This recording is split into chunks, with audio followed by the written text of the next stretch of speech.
Informasi selanjutnya, komunitas sahabat Islami di Cilincing, Jakarta Utara mengadakan beragam lomba untuk merayakan Maulid Nabi Muhammad SAW. Kegiatan ini digelar agar masyarakat lebih mencintai Rasulullah.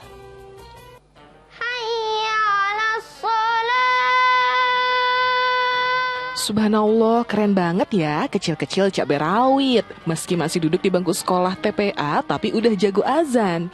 Ya, inilah salah satu penampilan peserta lomba azan yang digelar oleh komunitas sahabat Islami di kawasan Cilincing, Jakarta Utara. Kegiatan ini adalah perlombaan untuk memperingati Maulid Nabi Muhammad 1443 Hijriah. Bukan lomba azan aja loh, ada juga beragam lomba bertemakan Islam lainnya. Seperti lomba sambung ayat suci Al-Quran, di mana setiap anak satu persatu diuji kemampuannya dalam menghafal Al-Quran. Ada juga lomba ranking 1, anak-anak diberikan pertanyaan pilihan ganda seputar agama Islam dan kehidupan sehari-hari Nabi Muhammad beserta para sahabatnya. Karena Maulid ini kan tentunya untuk mengingatkan kembali bahwa Nabi Muhammad SAW ini hadir di bumi ini gitu. Meski di tengah pandemi COVID-19, perlombaan berlangsung dengan protokol kesehatan yang ketat. Peserta wajib memakai masker dan diperiksa suhu tubuhnya sebelum berlomba. Kegiatan ini tentunya disambut antusias oleh anak-anak yang mengikuti lomba. Mereka mengaku bisa kembali mempelajari kisah perjuangan Nabi Muhammad dalam menyebarkan agama Islam. Senang gara-gara menambah wawasan ilmu, bisa belajar Al-Quran, belajar kisah Nabi, rukun Islam, rukun iman. Alhamdulillah, tadi saya senang banget ikut lomba ranking 1. Terus biar menambah ilmu pengetahuan saya yang lebih luas lagi. Tak hanya anak-anak, para orang tua juga antusias ikut serta dalam lomba ranking 1. Wah, nggak mau kalah nih sama anak-anaknya. Rukun Islam yang kedua itu apa, Bu? Nah, ternyata tidak hanya anak-anak nih yang ikut memeriahkan peringatan Maulid Nabi Muhammad SAW, tapi juga nih bersama saya nih ada para orang tua yang juga ikut memeriahkan peringatan Maulid Nabi Muhammad yang ke-1443 Hijriah. Yuk Pak, mulai lagi ya Pak. Oke, lanjut Bu. Oke, lanjut. Tetap semangat. Semangat. Dengan adanya kegiatan ini, anak-anak dan orang tua diharapkan bisa mempelajari dan mengingat kembali keteladanan dan juga sejarah Nabi Muhammad SAW. Krusita Maharani, Gilang Pandutanaya melaporkan. Masya Allah, anak-anak memang harus diajarkan mengenal sosok Nabi Muhammad SAW dan para sahabatnya. Nah Ustadz, ini tentu menjadi PR tersendiri bagi para orang tua agar mengenalkan sosok baginda Nabi Muhammad kepada anak-anaknya sejak kecil. Jangan sampai kalah dengan sosok pahlawan ilusi atau action figure ya Ustadz. Setuju Mbak Nurul Cinta, ya. Perlombaan untuk anak-anak itu kan memacu dan memicu ya motivasi mereka untuk lebih mengenal Nabi.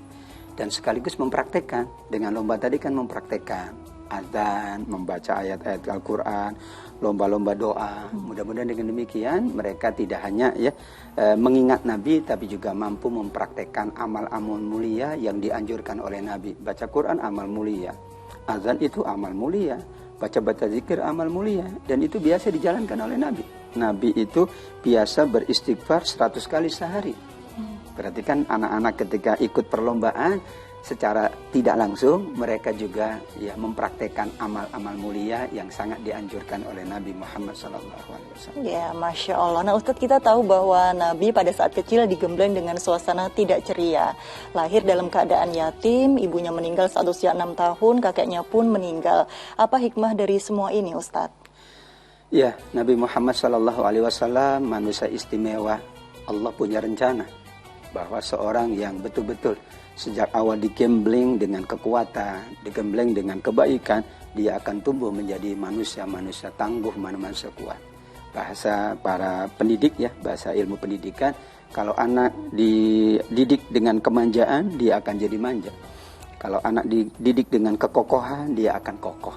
Anak dididik dengan kasih sayang, maka dia akan berkasih sayang. Maka disinilah cara Allah Subhanahu wa Ta'ala, karena Nabi akan berhadapan dengan masyarakat yang beragam, maka ditempatlah oleh Allah.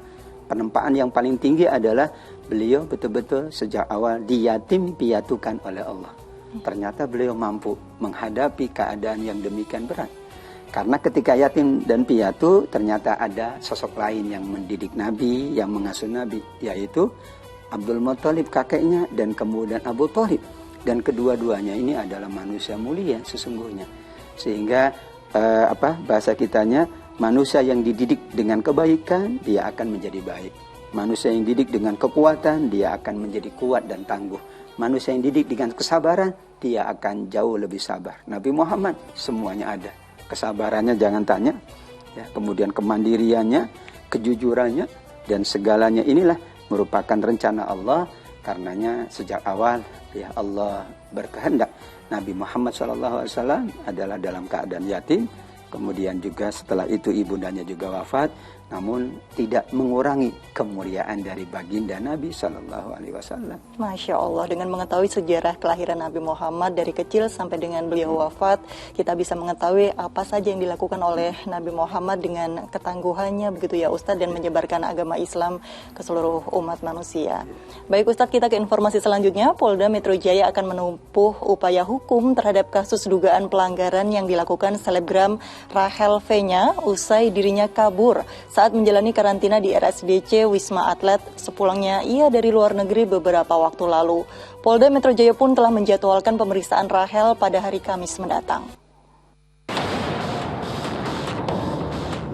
Beredarnya kabar selebgram ternama Rachel V-nya yang melarikan diri saat menjalani karantina di RSDC Wisma Atlet usai dirinya melakukan perjalanan dari luar negeri. Kapolda Metro Jaya memastikan pihaknya akan mengusut tuntas pihak-pihak yang terlibat dalam kasus dugaan pelanggaran karantina ini, termasuk menyelidiki dugaan keterlibatan mafia karantina di balik kaburnya selebgram tersebut.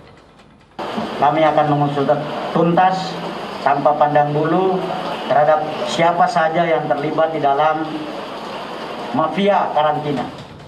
Ditreskrimum Polda Metro Jaya pun telah mengirimkan surat pemanggilan kepada sang selebgram untuk memenuhi panggilan penyidik guna dimintai klarifikasi terkait dugaan pelanggaran karantina kesehatan pada hari Kamis mendatang. Kami akan sidik ya secara tuntas, bahkan Satgas pun nanti akan kita bentuk bersama-sama kita semuanya untuk mengawasi tentang karantina karena ini dampaknya yang memang sangat-sangat berbahaya. Sebelumnya Rachel V-nya diketahui melarikan diri dari tempat karantina di Wisma Atlet Pademangan usai pulang dari Amerika Serikat dengan bantuan oknum TNI berinisial FS. FS sendiri saat ini sudah dinonaktifkan dan terancam pidana. Muhammad Nur melaporkan dari Jakarta. Usai jeda pariwara, Muslim Update spesial Maulid Nabi akan hadir kembali dengan sejumlah ragam berita. Di antaranya memeriahkan Maulid Nabi Muhammad SAW, ratusan santri di Kalimantan Selatan mengadakan pawai obor keliling desa. Tetaplah bersama kami di Muslim Update Acuah TV.